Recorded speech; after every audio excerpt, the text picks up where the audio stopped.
Oui, bonjour.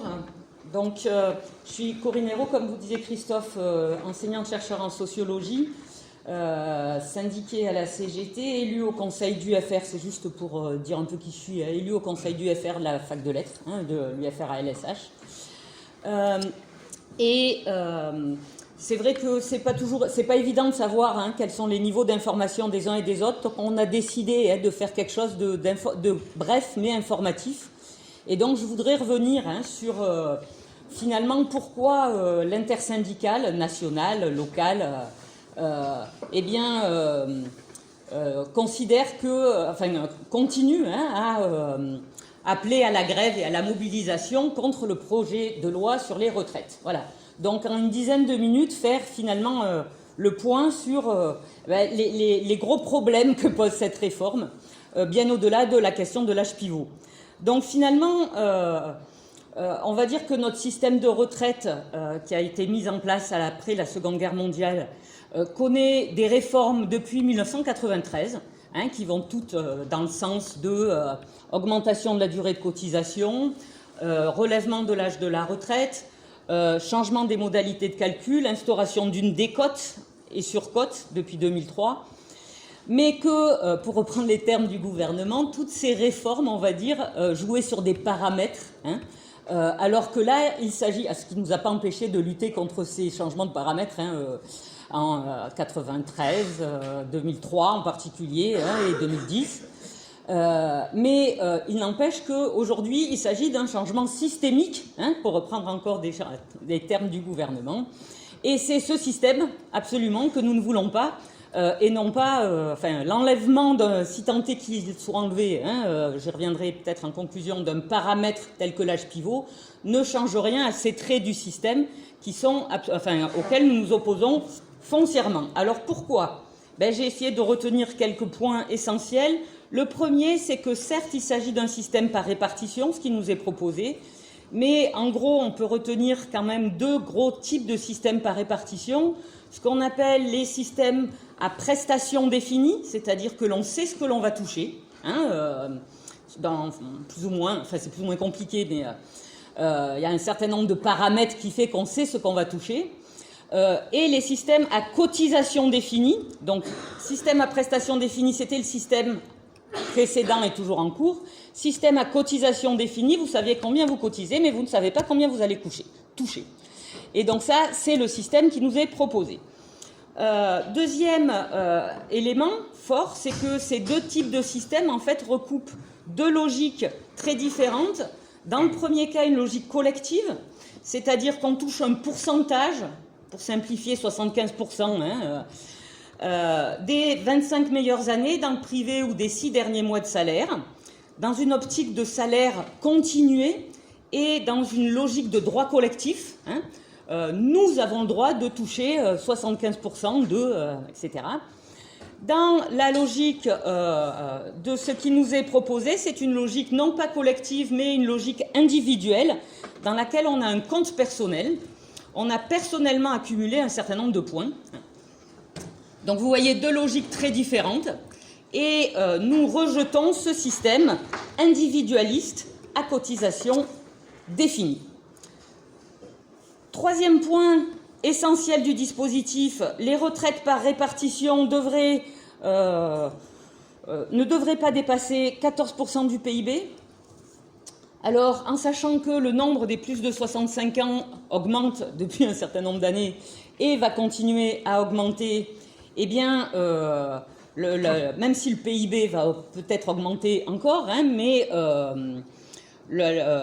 le total de ces 14% divisé par un plus grand nombre d'individus, ça génère quand même une moindre part pour la plupart d'entre nous, et donc une moindre retraite. Je vais y revenir un petit peu. En sachant que le gouvernement table beaucoup, nous dit beaucoup, il n'y aura pas de diminution de la valeur du point et il n'y aura pas de diminution des retraites. La loi, ce sera sanctifié par la loi. Or, tout le monde le sait, on a eu de multiples occasions de nous en rendre compte, la loi, ça se change, premièrement. Deuxièmement, on peut jouer évidemment sur l'âge, si on ne joue pas sur la valeur du point, mais sur l'âge de départ à la retraite. Et en plus, il y a un élément dont on s'est peu rendu compte pendant fort longtemps, hein, et même il apparaît peu dans les discours sur les analyses de la retraite, c'est qu'on peut jouer non pas seulement sur la valeur du point au moment où on prend sa retraite, mais sur la valeur d'achat du point. Et il suffit, on nous a dit 10 € égale un point, il suffit que dans 10 ans, le point soit passé à 12 ou 15 € pour qu'avec le même salaire, eh bien, vous ayez beaucoup moins de points. Voilà.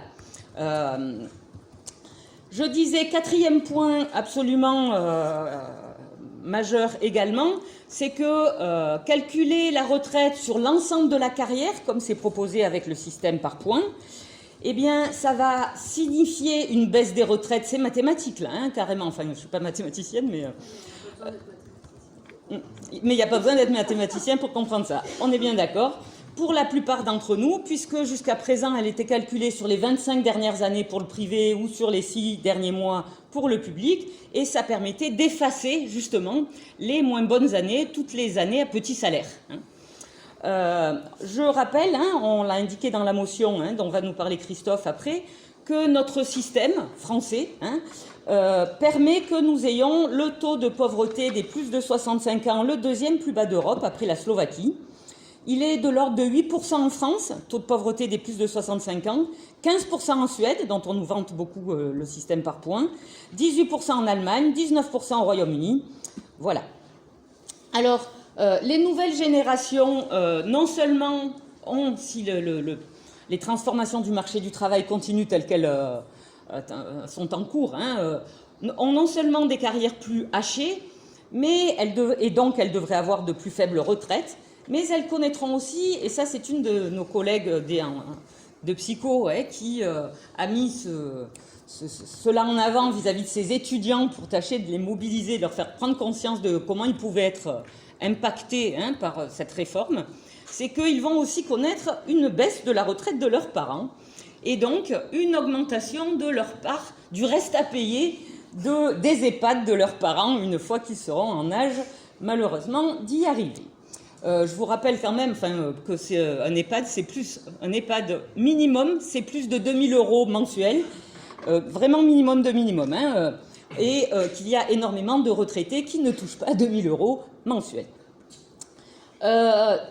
Cinquième point, je disais les nouvelles générations vont être largement, vont être très marquées, touchées par ce nouveau système, mais également les femmes. Et contrairement à ce que dit le gouvernement, des simulations de l'Institut de la protection sociale montrent que quasiment toutes les femmes seraient perdantes.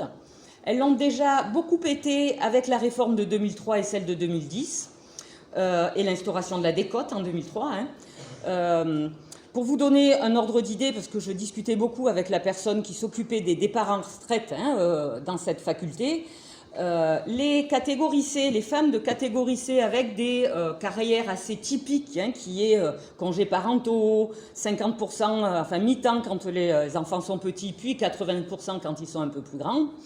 Avant la réforme de 2003, elles partaient avec environ 1 200 € de retraite.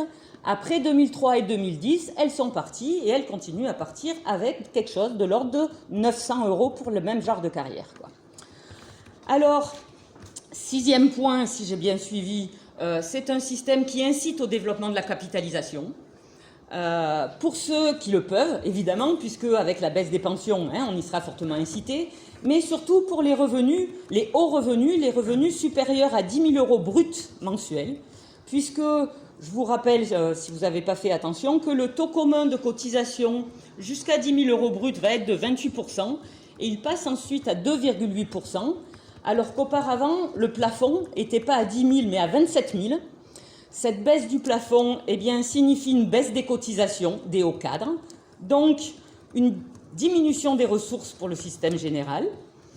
Cette baisse des cotisations des hauts cadres fait qu'ils sont incités à placer cet argent dans un système par capitalisation, l'épargne retraite, déductible des impôts, et donc qui génère une baisse des ressources fiscales, et que tout cela génère évidemment une diminution des cotisations sur les hauts salaires pour les entreprises, et que ces plus de 10 000 € bruts par mois, ce sont surtout des cadres supérieurs des très grandes entreprises du CAC 40, entre autres. Voilà. Et les montants sont impressionnants, hein, les montants en jeu. On l'a indiqué, on vous indique, il y a une petite vidéo de Osons causer, hein, qui est très claire en la matière. Donc, dernier point, l'évolution des paramètres de ce système qui nous est proposé se ferait largement de manière automatique en fonction de prévisions macroéconomiques à 5 ans, donc très incertaines. Et ça signifie évidemment un recul de la démocratie sociale qui est déjà quand même pas au mieux de sa forme, puisque un tas de choses ne relèveraient plus, hein, des négociations, de discussions et négociations entre organisations patronales et syndicats de salariés, et qu'il sera beaucoup plus difficile de s'opposer à des ajustements automatiques. Voilà. Alors, et d'autant plus que de très nombreux aspects dans les 2 projets de loi rendus publics la semaine dernière sont renvoyés à des ordonnances que le gouvernement prendra plus tard. Donc, sur tout un tas de domaines, hein, c'est de l'ordre de chèques en blanc, hein, et que cela constitue non seulement là un recul de la démocratie sociale, mais en plus un recul de la démocratie parlementaire, puisque toutes ces questions ne passeront pas devant le Parlement, mais seront décidées par ordonnance. Voilà. Alors, vous voyez bien que face à tous ces éléments-là, l'âge pivot, ça ne semble pas forcément d'une importance majeure, et quand bien même, hein, en plus, il n'est pas enlevé, on va dire, mais il est renvoyé. Hein, d'abord, le terme d'âge d'équilibre figure dans les projets de loi, hein, pas celui d'âge pivot, mais celui d'âge d'équilibre, ce qui n'est pas forcément, enfin après, on peut faire dans la nuance, mais... et qu'il n'a pas disparu, quand bien même il disparaîtrait, ça n'enlève pas tous les points, hein, que j'ai soulevés de problèmes à ce système. Voilà. Mais en plus, il ne disparaît pas, mais il est simplement, sa négociation est renvoyée à plus tard. Donc, vous voyez bien que le système fait bien système, hein, et qu'il s'agit vraiment d'un tournant décisif, hein, auquel il nous semble devoir vraiment consacrer toute notre énergie, contre lequel il nous semble vraiment très important de consacrer toute notre énergie et toutes nos mobilisations à venir.